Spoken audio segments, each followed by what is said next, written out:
The Guardian Power Distributors has been added into the game, and it turns out they are actually a little bit better than you might think at first glance.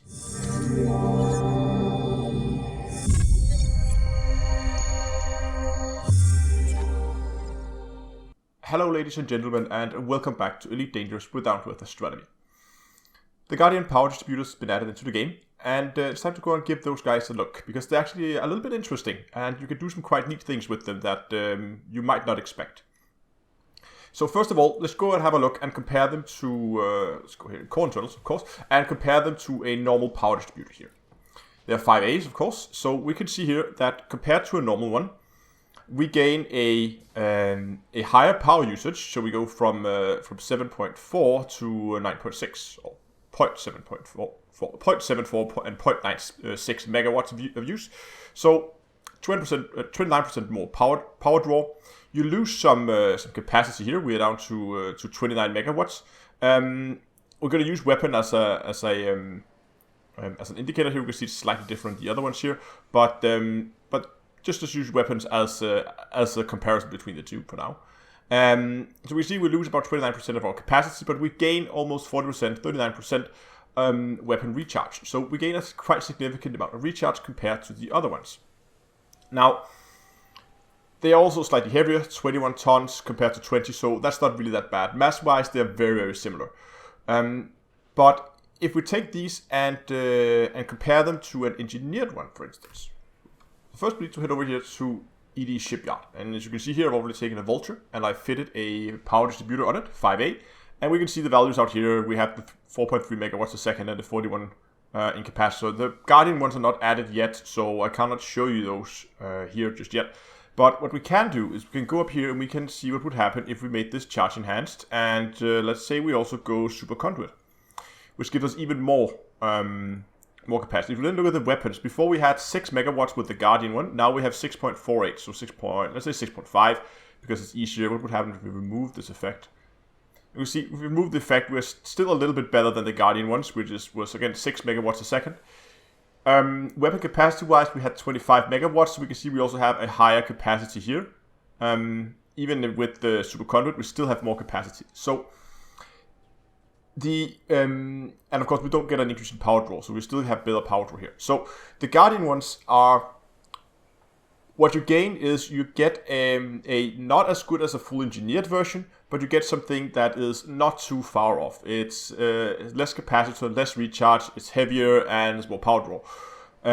So on paper it doesn't look really good, but if you are, for instance, doesn't have unlocked to engineer that can upgrade this, or you just don't want to bother with it, maybe you just want to go and do a test setup without having to full engineer everything, you could use them there. But there are more to them. This is just a hard stat that is actually shown, but there are more to it. So to see that, we need to head back into the game, and we need to read the small description here. And at this beginning is pretty straightforward. It's distributing system for weapon system and engines, and yeah, they have Guardian technology to speed up capacitor. We got that so far, and they're at the cost of a smaller capacitor. Yes, we got that so far.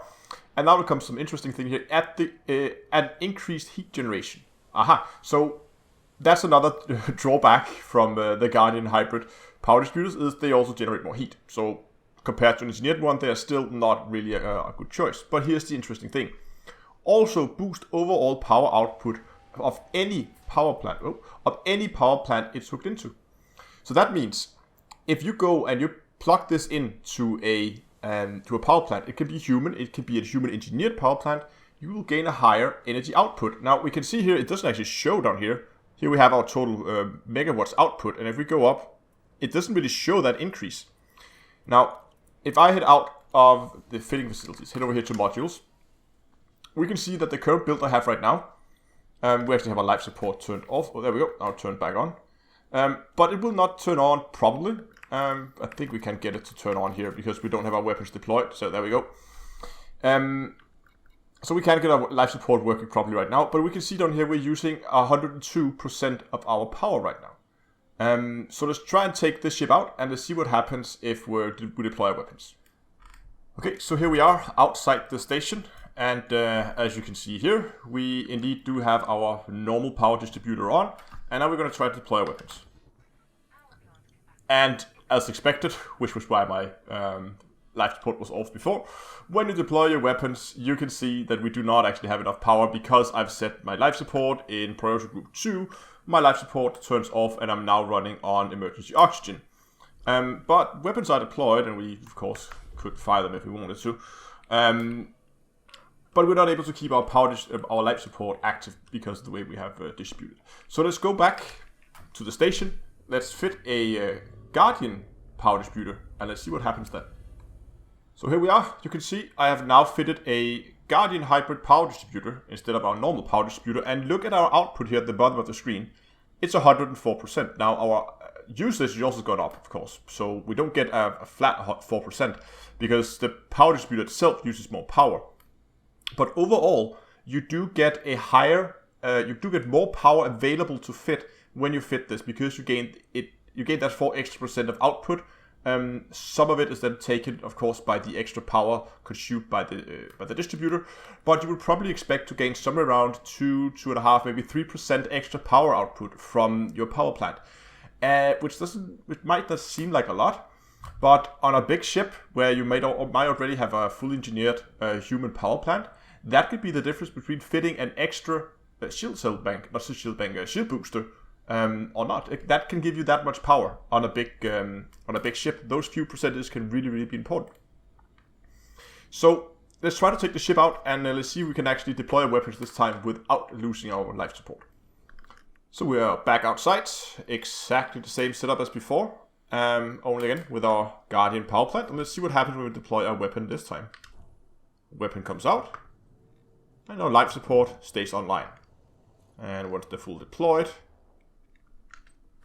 we can then fire weapons, gain a lot of heat though, but we can see our life support can stay online. So you do get that extra little bit of power, and I do realize that, of course, the build here is purpose built to showcase this. It's not a very effective build. It's not something I would probably use. It's just something that's built specifically to showcase how this power distributor works. And I do realize that the situations where this would be useful is very limited, but as with many other aspects of this game, it's all about just knowing what opportunities you have and what choices you have available to you.